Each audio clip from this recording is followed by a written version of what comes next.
Oh my gosh. What's going on, guys? Welcome back to another War Thunder video. Today we're taking a look at the TOW-152C. This was a new plane added in the 1.57 patch and was highly requested among you. Some of you may remember I put up a straw poll to see which planes you were most interested in seeing videos on, and this one won the poll without a doubt. It was unbelievably one-sided on this TOW-152. And frankly, I can understand why, because it is the TOW holds a certain stature in War Thunder. You know, it's a phenomenal high altitude fighter, above 6, 7, 8, 9 kilometers in altitude. However, the TOW-152C is not a high altitude fighter, and therein lies the problem. This is what I would have to describe as a medium altitude fighter. And if that doesn't send shivers down your spine, I don't know what will. Because a medium altitude fighter, in my opinion, has absolutely no business being in Tier 4 War Thunder. I've been playing War Thunder for 3 years now, and in the first 2 years I played exclusively arcade, and then I eventually transitioned to predominantly War Thunder realistic battles, as far as air combat goes. And in that 3-year span, I developed a doctrine that was pretty simple. Climb to altitude, eliminate the high altitude fighters, gain air superiority over the enemy team, and just boom and zoom the enemy team. Whoever climbed up, I eliminated them. Just kept that up, and it's a pretty good winning strategy. Whether you're playing arcade or realistic battles, that kind of strategy will usually win out.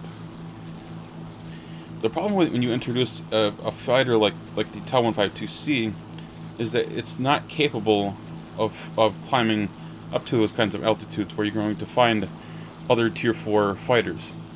You know, this has a 5.7 battle rating, which means it's going to be fighting Griffin Spitfires, LA-9s, Bearcats, all kinds of very good aircraft.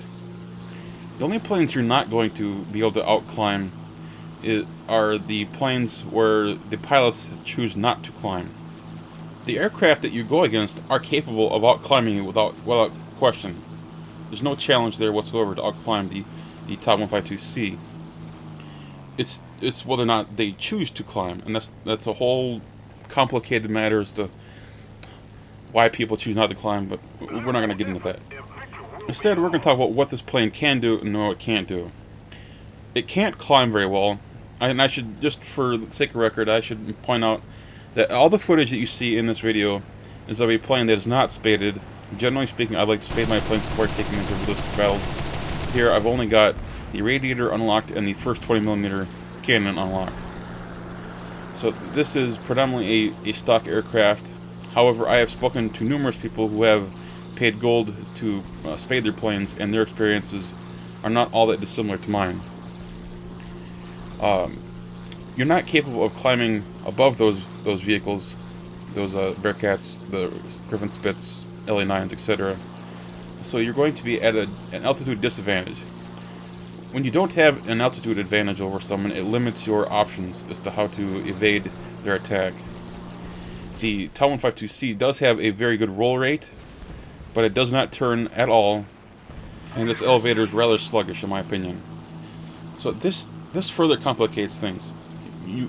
Anytime you try to dive away from an attacking opponent, your plane is a little bit sluggish, so you can't dive away quickly enough in order to evade their attack.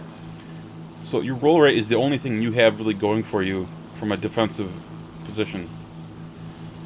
Now from an attacking position, if you do happen to get above someone, you've got issues with the fact that the elevator and rudder tend to stiffen up quite extensively when you make a dive. So getting your nose on target can be quite difficult, as is shown here, and as with that kill attempt on that Spitfire. Very difficult to get your nose on target. Just watch the mouse cursor and where it's just all over the place. I can't get everything on target, and I get greedy, and I end up getting one shot here really quickly. It's part of that was my fault as far as my lack of discipline. Part of that was also the fact that this is a stock aircraft, and this thing it's heavy. There's no question about it. This feels incredibly heavy. It reminds me a little bit of the ME410 B6R3 that's been crammed into a Focke-Wulf body. The armament is spectacular. You get 420 mils plus a 30 mil. From an offensive standpoint, that's what's great about this. You got lots of guns, but the vehicle is filled with fuel tanks, and that definitely adds some weight. And of course, you get all the ammunition for those 5 cannons. So there's a lot of weight on this plane. In arcade, I was routinely set on fire because of the fuel tanks, which are everywhere in this plane. In realistic, I don't find that to be quite the same issue, strangely enough. More than anything, I get my pilot sniped or my wing will be shot off. It's kind of strange seeing how the damage model works so differently in the 2 modes. This thing is a head-on monster, provided you don't get set on fire. Those fuel tanks they're pretty much an instant death in my experience. I've yet to get a fire to go out in this thing, and I've been killed probably 24 times now between arcade and realistic battles. I've yet to get a fire to go out. It's brutal. It's absolutely brutal. With limited targets at low altitude, and the unlikelihood of someone willing to go head-on with you very often, I think you're going to have a difficult time getting very many kills in games. I'm setting this guy on fire. He ends up dying eventually, but long after I die. Any good pilot, I mean even an average level pilot, will be able to kill you in this thing with energy fighting or turn fighting, because this thing lacks both. It's got reasonably good energy retention, don't get me wrong. Even though this plane is stock, it's got relatively good energy retention. But every plane you face is better than you.